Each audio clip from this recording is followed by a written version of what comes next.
트럼프 대통령의 등장과 지정학적 리스크로 유럽 국가들의 국방 지출 규모가 증가하고 있습니다. 최근 유럽은 대규모 재무장 계획을 발표하기도 했는데요. M7을 대신할 유럽 대표 방산주에 투자하는 ETF가 국내 최초로 출시됐다고 하는데 지금 함께 가보시죠.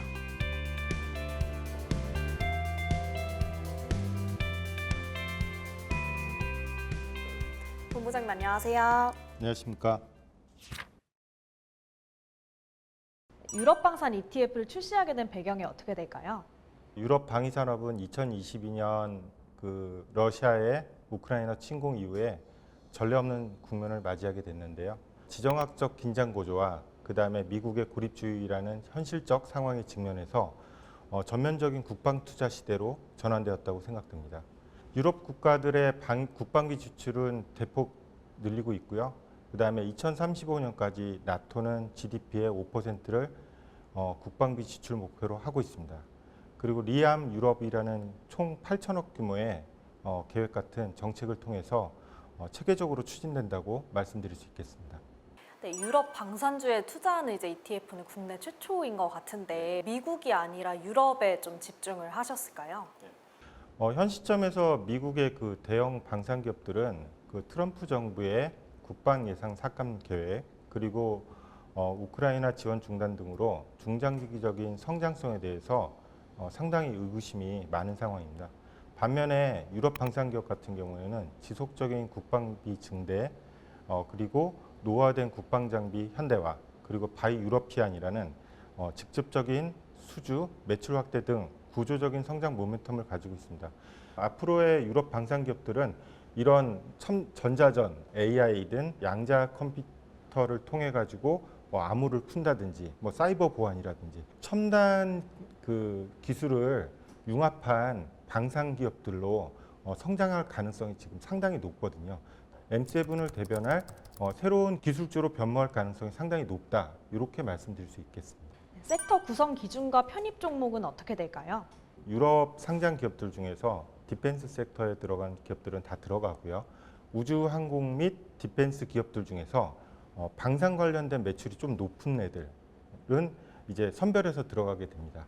지수에는 전통적인 방위산업 기업뿐만 아니라 어떤 방산과 관련된 첨단 기술 기업들까지 포함되게끔 만들게 되었습니다. 주요 편입 종목으로는 독일의 대표적인 방산 기업이 라인메탈이죠. 라인메탈이 결국에는 이제 유럽 기갑의 심장이라는 그런 표현도 쓰는데, 그리고 또한 독일 기업뿐만 아니라 프랑스의 샤프란, 그리고 레이다의 마에스트로라는 탈레스라는 기업들, 그리고 에어버스, 그리고 영국의 BAE 시스템, 롤스로이스, 이탈리아의 레오나르도, 스웨덴의 샤브 등 각 유럽을 대표하는 방산 기업들을 다 포함하게 됩니다. 최근에 유럽 전역에서 대비태세 2030이라고 해서 정책을 추진 중인데 이런 정책의 변화는 좀 어떻게 반영을 하셨나요? 리암 유러피안 플랜의 내용을 살펴보면 유럽 우선주의라는 것을 확인할 수 있습니다. 유럽 권역 내 방산 기업들에 대한 전반적인 수혜가 예상이 되고요. 그다음에 ETF는 유럽 방산 기업들을 전반적으로 아우르는 포트폴리오로 만들어졌다, 이렇게 볼 수 있습니다. 한편 이제 대비태세 2030에서 주목할 점은 방위 체계를 구축하기 위해서 7개 분야를 명시한 게 좀 특징적인데요. 당사 ETF를 보면 이제 포병, 탄약, 전차 등 전통적인 방산 기업뿐만 아니라 드론, 고도화 미사일 방어, 그다음에 전술 네트워크 등 관련된 기업들을 전반적으로 아우르는 포트폴리오로 구성되어 있습니다. 따라서 당사 ETF는 이제 대비태세 2030, 즉 리암 유럽에서 드러난 정책 방향에 따라서 잘 설계된 상품이라고 말씀드릴 수 있겠습니다. 우크라이나 전쟁이나 나토 이슈처럼 지정학적 리스크가 계속되고 있는데요. ETF 구성이나 수익률에 어떤 영향을 줄 걸로 보고 계신가요? 러시아의 우크라이나 침공 이후에 폴란드 등 유럽 국가가 한국산 방위산업 장비에 큰 손이 됐고, 그다음에 결국에는 한국 방산기업의 눈부신 성과로 이어졌다 말씀드릴 수 있겠는데요. 이러한 상황 내에서 유럽 내 자주 국방에 대한 수요가 생겨나는 것은 좀 자연스러운 현상이라 말씀드릴 것 같습니다. 유럽 재무장과 그다음에 자체적인 방위 능력 증대의 흐름은 유럽 방산 ETF의 장기적으로 우상향 자산으로 만들 가능성이 높다, 이렇게 전망하고 있습니다. 방산 ETF가 올해 높은 수익률을 기록하면서 고점 논란도 뒤따르고 있는 것 같은데요. 신규 투자자들이 주의할 점이 있다면 어떤 게 있을까요?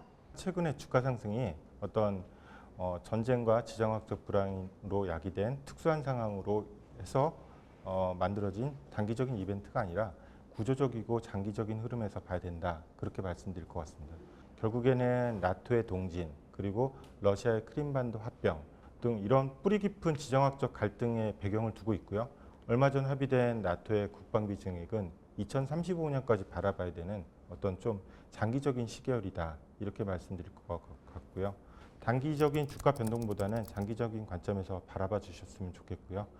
이런 때 가장 좋은 방법은 분할 매수 전략을 추천드리겠습니다. 개별 주식 투자보다는 적절한 포트폴리오 전략을 실행을 하고 그리고 위험 분산이 가능한 유럽 방산 ETF로 투자하는 것이 낫다. 그렇게 조언드리겠습니다. 네, 잘 들었습니다. 감사합니다.